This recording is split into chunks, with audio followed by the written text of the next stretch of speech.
السلام علیکم ناظرین، میں ہوں عبدالرزاق اور آپ دیکھ رہے ہیں پاک الرٹس۔ ناظرین، آج ہم موجود ہیں میڈم سبینہ رضوان ایڈوکیٹ کے پاس۔ پہلے بھی ہم نے ان کے ساتھ ایک پروگرام کیا تھا، باقاعدہ طور پہ یہ نیشنل اسمبلی کے لیے ایز اے کینڈیڈیٹ آزاد امیدوار کھڑی ہوئی تھیں اور انہوں نے کانٹیسٹ لڑا تھا۔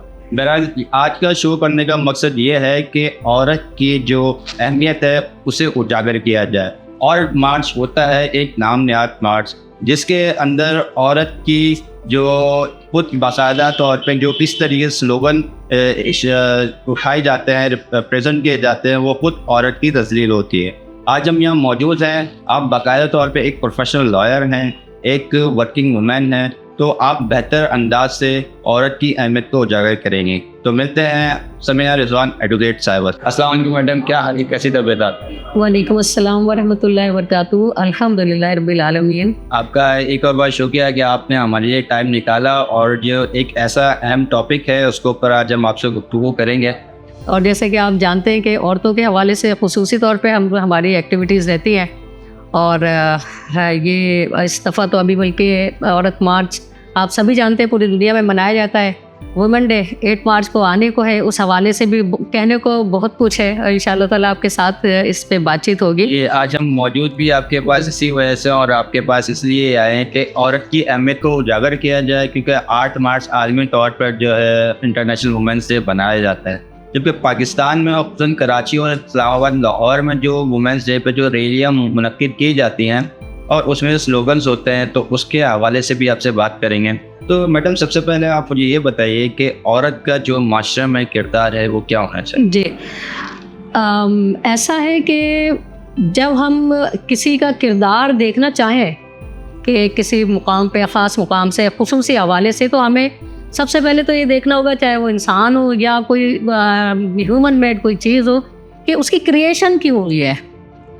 تو سب سے پہلے ہم یہ دیکھیں گے عورت کی تخلیق کیوں ہوئی ہے۔ تو اب جب تخلیق کی طرف ہم جاتے ہیں تو ہمیں پتہ لگتا ہے کہ اللہ سبحانہ و تعالیٰ نے عورت کی جب تخلیق کی تو 2 باتیں ہمارے سامنے آئیں۔ ایک بات تو یہ کہ عورت کو اللہ تعالیٰ نے سکون کا ذریعہ بنایا، اور دوسرے یہ کہ عورت سے نسل آدم کو جو ہے نا پھیلانا تھا دنیا میں، زمین پہ جو اللہ نے اپنی کائنات بنائی، زمین بنائی، اس پہ انسانیت کو، انسانوں کو پھیلانا تھا۔ تو یہ 2 مقاصد جو ہمیں مذہب سے ملتے ہیں وہ یہ ہیں۔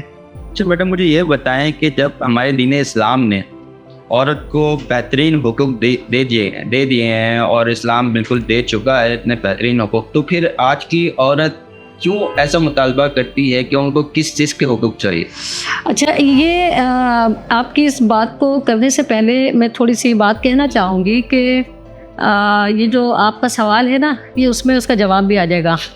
دیکھیں، میں جہاں تک سمجھتی ہوں کہ جو وومن ڈے سیلیبریشن ہے یہ بالکل ٹھیک ہے، مگر وومن ڈے سیلیبریشن کے جو مقاصد دیکھتے ہیں وہ ٹھیک ہے۔ ان کے مقاصد یہ ہیں کہ ورکنگ لیڈیز جو ہیں ان ان کے تحفظات ہوں، ان کی جو ہے سیلریز انہینسمنٹ ہو، ان کی موڈیسٹی پہ کوئی بات نہ آئے، ان کے ساتھ ہیراسمنٹ نہ ہو، ان کو ہر قسم کے ووٹ کاسٹ کا موقع دیا جائے۔ ایسا محسوس ہوتا ہے کہ اس چھتری کے نیچے کچھ ایسے ایلیمنٹس آ گئے جو اپنے آپ کو چھپا کے جو ہے نا اپنے مقاصد حاصل کرنا چاہتے ہیں، خصوصاً اسلامی ممالک میں، اور ان کے مقاصد جو ہیں وہ اس نام کے پیچھے بڑے اچھی طرح سے وہ اس کو اویل کرنے کی کوشش کر رہے ہیں، جبکہ جو ہے جیسا کہ ہم مسلم ملک ہیں، اور مسلم ملک میں عورت کا ایک خصوصی اس کو امتیازی صورت اللہ تعالیٰ نے دی ہے۔ جیسے آپ نے سوال کیا تھا نا کہ معاشرے میں کیا کردار ہے، تو عورت کو جو اللہ نے خصوصی امتیاز جو بخشا ہے پورے اس معاشرے میں، یعنی مرد اور عورت کی اس تقسیم میں، تو اس کانسیپٹ کو، اس تصور کو ڈیمولش کرنا، اس نظریے کو کل کرنا، جو اس وقت پوزیشن ہے ہمارے اسلامی ممالک میں، وہ کچھ ایسے ایلیمنٹس سے داخل ہو گئے کہ وہ عورت کا جو تصور اللہ تعالیٰ نے دیا ہے، جو اور صرف اسلام میں نہیں دیگر مذاہب میں بھی عورت کی اتنی اس طرح کی تذلیل نہیں جس طرح کے آج پرچار ہو رہا ہے۔ دیکھا جائے تو ہمارے جو نبی پاک صلی اللہ تعالیٰ علیہ وسلم کی جو پہلی زوجہ محترمہ تھیں حضرت خدیجہ الکبریٰ، آپ خود ایک بزنس وومن تھی، آپ ٹریڈ کرتی تھیں، تو یہ تو عورت کو تو مطلب اسلام کی ابتدا سے ہی ایک بڑا اہم کردار ہے عورت کا معاشرے میں۔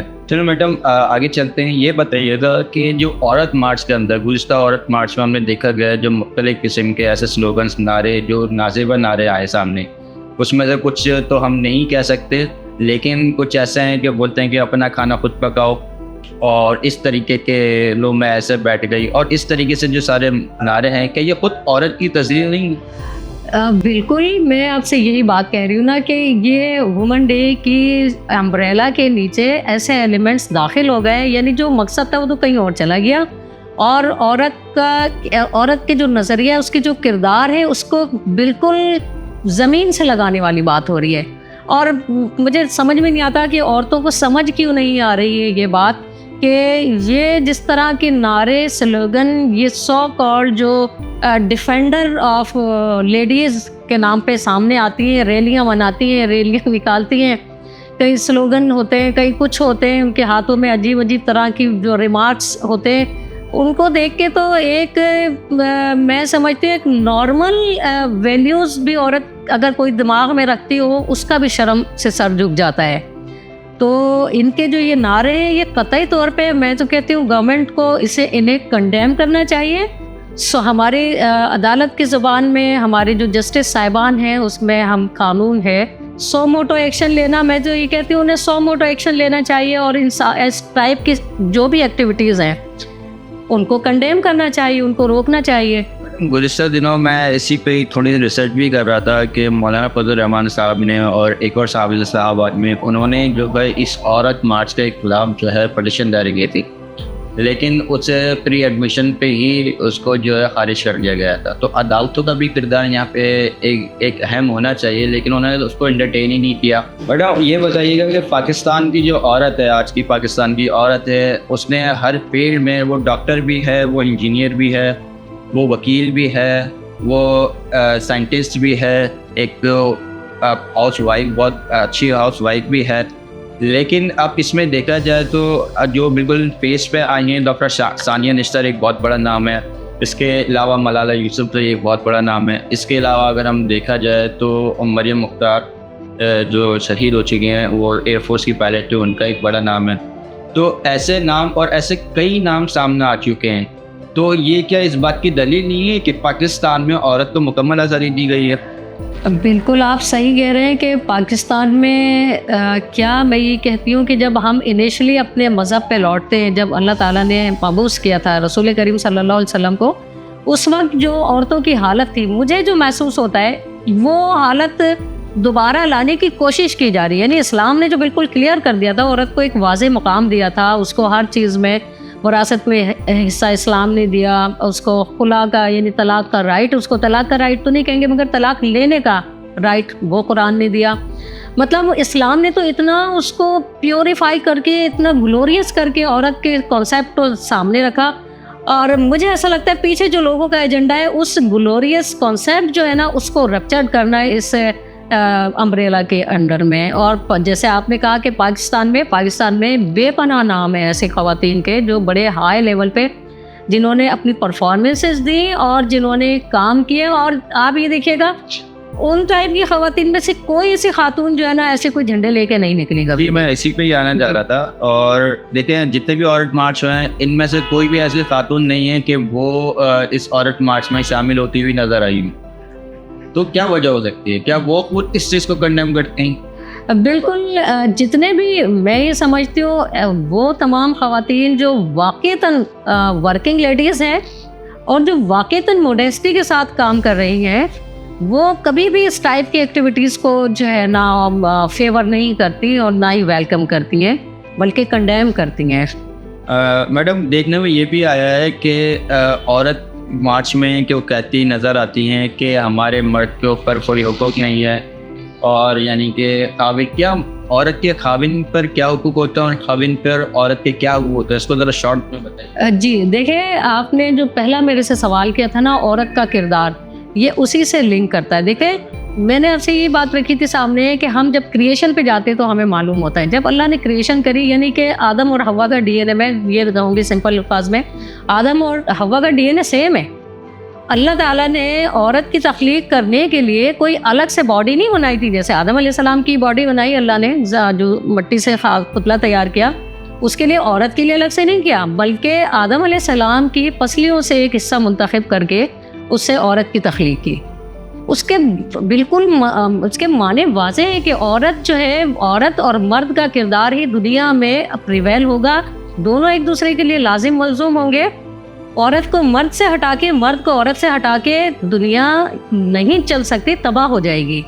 جیسے کہ ہم دیکھتے ہیں کہ لوط علیہ السلام کی قوم تھی، انہوں نے بھی یہ اس کانسیپٹ کو، اللہ پاک نے جو مرد اور عورت کا جو ایک توازن دنیا میں قائم کیا اور تصور دیا اور ایک پاکیزگی کی لائف جو انٹروڈیوس کرائی، ایک یونٹی جو انٹروڈیوس کرائی، قوم لوط نے اس تصور کو توڑنے کی کوشش کی، اللہ نے انہیں صفحہ ہستی سے مٹا دیا. ان دونوں میں جب بیلنس بگڑ جائے گا، یا کوئی ایک بھی طبقہ جو ہے، کوئی اور ایک بھی صنف جو ہے اگر اس سے انکار کرے گی کہ نہیں عورت کے حقوق نہیں ہے، یہ مرد کا ہے، عورت کہہ کے مردوں کے عورت پہ حقوق نہیں ہے، تو اس سے معاشرہ کیا کائنات بھی جو ہے نا وہ ڈسٹروائے ہوگی. کیا ہی وہ کہ اگر وہ بات کریں کہ ننھی زینب قتل کیس کے حوالے سے، جی بالکل، بات کریں کہ اندرون سندھ، پنجاب، بلوچستان اور کے پی میں جو گاؤں دیہات میں کم سن بچیوں کی شادیاں کرا دی جاتی ہیں 70 سال کے مردوں سے، اور اندرون سندھ میں یہ بھی دیکھا گیا ہے کہ کسی لڑکی کی ایک جانور سے بھی شادی کرا دی گئی، یہ بھی ایک بڑا کیس آیا تھا.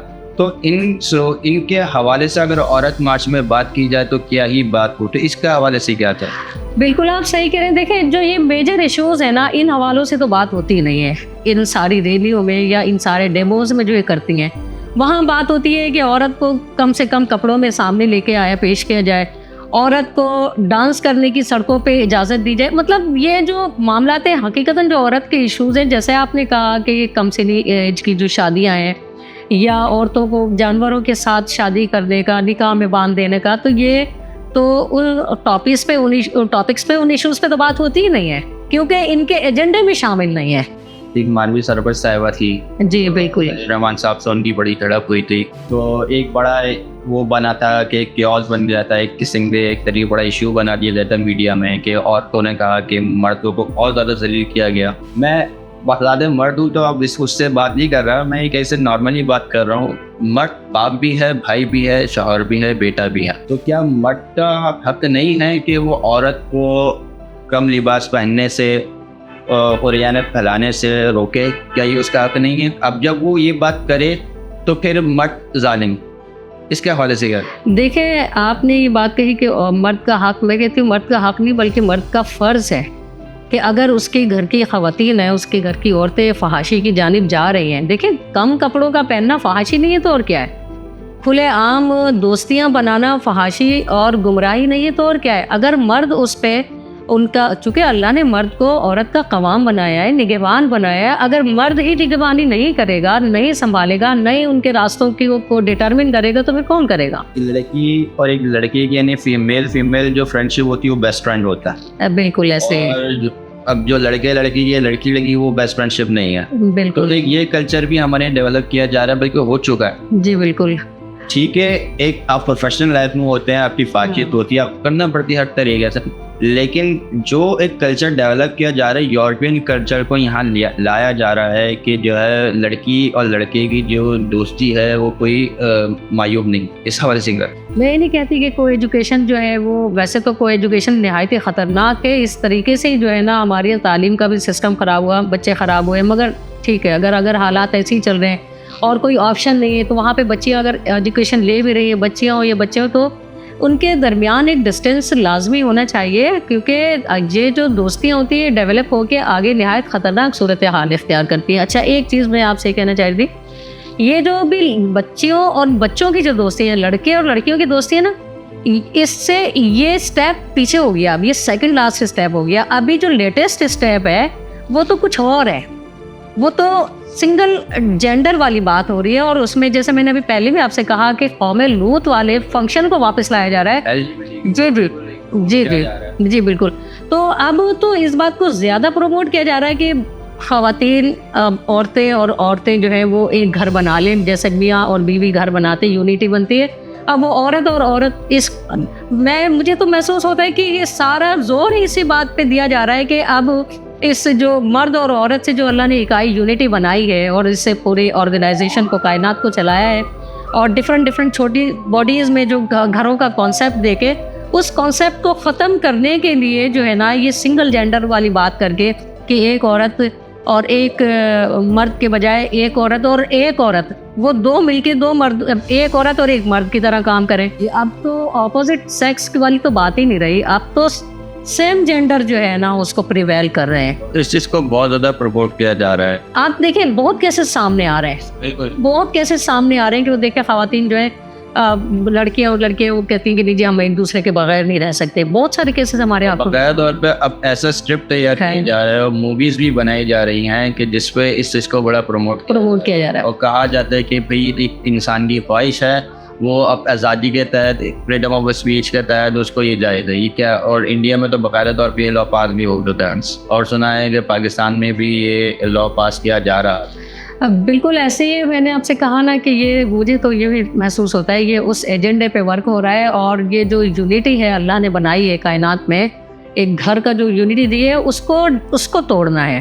اور وہ ٹوٹ اسی طرح سکتی ہے کہ جب دو مرد رہیں ایک ساتھ کپل کی طرح یا دو عورتیں رہیں ایک ساتھ کپل کی طرح، تو یہ ڈسٹروائے ہو جائے گا سارا سسٹم. اور کو کس چیز کی آزادی چاہیے؟ مطلب اتنی آزادی پہ زور کیوں ہے؟ دیکھیں جو آزادی کی بات ہی کرتی ہے نا، وہ آزادی میں یہ کہتی ہوں انہیں آزادی نہیں کہنا چاہیے، انہیں یہ کہنا چاہیے آوارگی. آزادی کی جو بات ہے، آزادی پاکستان میں الحمدللہ سب آزادی. دیکھیں میں بھی پروفیشنل خاتون ہوں نا، میں اپنے الحمدللہ بہترین طریقے سے اپنی ورکنگ کر رہی ہوں. مجھے تو کوئی نہیں روکتا، مجھے تو کوئی کچھ تنگ نہیں کرتا کہ آپ کیوں پریکٹس کر رہی ہیں، آپ کیوں جو ہے نا دوسرے جو ہے ظاہر ہے کہ ہم ہمارے ساتھ کولیگ جو ہے ہمارے وہ میل فیمیل سب ہم ایک ساتھ ہی کام کر رہے ہوتے ہیں، ہمیں تو کوئی ڈسٹرب نہیں کرتا. تو یہ بات کہنا کہ پاکستان میں آزادی نہیں، پاکستان میں تو بہت آزادی ہے. خواتین اپنی ورکنگ کر رہی ہیں، اسی طرح جو وراثت کے رائٹس ہیں وہ بھی مل رہے ہیں. اور اسپیشلی آپ کو میں یہ بات کہوں کہ جو سنجیدہ قسم کی خواتین ہیں جو واقعی خواتین کے رائٹس کو کے لیے کام کرتی ہیں، ہم لوگ الحمدللہ ہم خود بھی وہ کام کر رہے ہیں. ڈومیسٹک وائلنس پہ ورکنگ ہے، اسی طرح خواتین کے رائٹس پہ ہمارے یہاں تو سینکڑوں کیسز چلے آتے رہتے ہیں، لگے رہتے ہیں. ہم عورتوں کے رائٹس کی بات کرتے ہیں، ان کو پروٹیکٹ کرتے ہیں. تو یہ کہنا کہ مگر جو جس ٹائپ کی یہ پروٹیکشن یا جس ٹائپ کی رائٹس یہ مانگ رہی ہیں، ان کا کہنے کا مقصد تو یہ ہے کہ بھائی ہم چاہے اگر باہر نکلیں کسی بھی طرح ہم نکلیں تو مرد آنکھیں جھکا لیں، ہمیں آزادی کہ ہم جیسے بھی چاہیں نکلیں. تو اور ایک ٹرم بڑی مشہور بھی ہو رہی ہے آج کل کافی عرصے سے کہ جو ہے پردہ جو ہے نیت کا ہونا چاہیے، نظر کا ہونا چاہیے. باقی آپ کچھ بھی پہنو چاہے وہ مرد ہو یا عورت. جی یہ کیونکہ شارٹ ڈریسز مرد کے لیے بھی جائز نہیں ہے، بالکل، اور اسی طرح عورت کے لیے بھی نہیں. بالکل. اب یہ ایک ٹرم بڑی ہو گئی ہے کہ نہیں بھائی عورت کا جو مطلب نظر کا پردہ ہونا چاہیے، نیت کا پردہ ہونا چاہیے. تو پھر اس حوالے سے دیکھیے اتنے جو ہمارے جو کیسز آتے ہیں وائلنس کے، اور خصوصاً اگر انڈیا میں دیکھا جائے تو ریپ کیسز مطلب ان کا پر ڈے کے حساب سے اگر دیکھا جائے پورے انڈیا میں بہت ہائی ریشو، 45% کا ریشو ہے وہاں پہ، اور کیا پتہ اس سے زیادہ ہو. لیکن الحمدللہ پاکستان میں ایسا ہے اتنا نہیں ہے، لیکن ہے ضرور. کیونکہ پاکستان میں جی پاکستان میں ان سے کم نسبت ہے ہمارے یہاں، وہ جو آزادی ان کے پاس ہے جو وہ جس ٹائپ کی آزادی مانگتی ہے پاکستان میں اس کی نسبت کم ہے، اس لیے ریشو بھی کم ہے. کیونکہ یہ جس ٹائپ کی آزادی کی بات ہوتی ہے تو اس میں وہی بات ہے کہ پھر اس قسم کے جو کیسز ہیں وہ تیزی سے اور بڑھتے ہیں، گھٹتے نہیں ہیں. چلے میڈم اس کو اب وائنڈ اپ کرتے ہیں. آخر میں آپ کیا پیغام دینا چاہیں گی خصوصاً عورت کے حوالے سے؟ میں یہ پیغام دینا چاہوں گی کہ عورت کو جتنا زیادہ اسلام نے آزاد کیا ہے، حقوق دیے ہیں، وہ کوئی اور ذہنی طور پہ جاہل لوگ، جاہل ایجنڈا لے کے آنے والے وہ نہیں دے سکتے. اسلام نے آج سے 1500 سال پہلے عورت کو دیکھیں، جب ہم سیدہ حاجرہ کی طرف جاتے ہیں دیکھتے ہیں سیدہ حاجرہ نے واحد عورت تھی جس کو مکہ کو انہوں نے آباد کیا تھا. یعنی واحد عورت تھی، وہ کمسن بچہ ان کے پاس تھا اور اللہ کے حکم سے اللہ کے نبی وہاں انہیں چھوڑ کے گئے. انہوں نے وہاں پہ ایک پوری معاشرت قائم کی. عورت سے اپنے سیفٹی میجرز جب جہاں وہ چھوڑتی ہے، جہاں ڈھیلے چھوڑتی ہے، وہاں پہ وہ ہریسمنٹ کا شکار بھی ہوتی ہے اور وہاں پہ ہی اس کو جو ہے اس کے ساتھ دوسرے معاملات ہوتے ہیں. بالکل بہت شکریہ آپ کا ٹائم نکالنے کا ہمارے لیے، اور ایک ایسا اہم ٹاپک جو خود عورت کے لیے بڑی اہمیت کا اور خصوصاً ہمارے معاشرے کے لیے بڑی اہمیت کا حامل ہے. اور سب سے بڑی بات یہ ہے کہ جو معاشرہ جو وقت سے بنتا ہے، معاشرہ میں جو اہم کردار جو معاشرہ بنانے والی ہوتی ہے وہ خود ایک عورت ہوتی ہے، ایک بیوی کے روپ میں، ایک ماں کے روپ میں، ایک بیٹی کے روپ میں. تو ناظرین، آج کا پروگرام آپ نے دیکھا، اور ایسی ہم میڈم سمینہ ایڈوکیٹ صاحبہ کے پاس آتے رہیں گے، مختلف ٹاپکس پہ ڈسکس کرتے رہیں گے، کیونکہ آپ ایک دسترس رکھتی ہیں تمام ٹاپکس سے جو ہم بات کرتے ہیں، اور خصوصاً جو خود کی عورت کے لیے اور عورتوں کی فلاح و بہبود کے لیے کام کرتی ہیں. تو بہرحال ناظرین، اب تک کے لیے اتنا ہی. دیکھتے رہیے پاک کلرز.